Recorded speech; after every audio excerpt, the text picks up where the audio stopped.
আজি অসমবাসীৰ বাবে এক অত্যন্ত দুখৰ দিন। আমাৰ গৌৰৱ, আমাৰ মৰমৰ শিল্পী জুবিন দা আজি আমাৰ মাজত নাই। আজি গোটেই অসমে কান্দিছে। ৰাস্তাৰ পৰা গাঁওখনলৈ সকলোৰে মুখত মাথো জুবিন দাৰে নাম।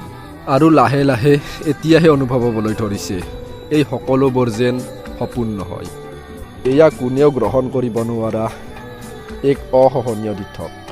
তেওঁৰ গীতৰ মাজেৰেই আমাৰ জীৱনৰ প্ৰত্যেকটো অনুভৱ সঁচা হৈ উঠিল। সুখত দুখত প্ৰেমত সকলো মুহূৰ্তত জুবিন দা আমাৰ মাজত থাকি গ'ল। জুবিন দাৰ দেহ নাথাকিলেও তেওঁৰ সুৰ, তেওঁৰ গান আমাৰ হৃদয়ত চিৰজীৱী হৈ থাকিল। আৰু লাখ লাখ মানুহেও তেওঁৰ প্ৰতি থকা ভাল পোৱা যেন কোনেও মুখেৰে প্ৰকাশ কৰিবই নোৱাৰিলে। আৰু তেওঁৰ গানে প্ৰত্যেকজন অসমবাসীক এন্ধাৰতো পোহৰ কৰি ৰখাৰ প্ৰতিশ্ৰুতি লৈ তেওঁৰ জুবিন যুগৰ অন্ত পেলালে।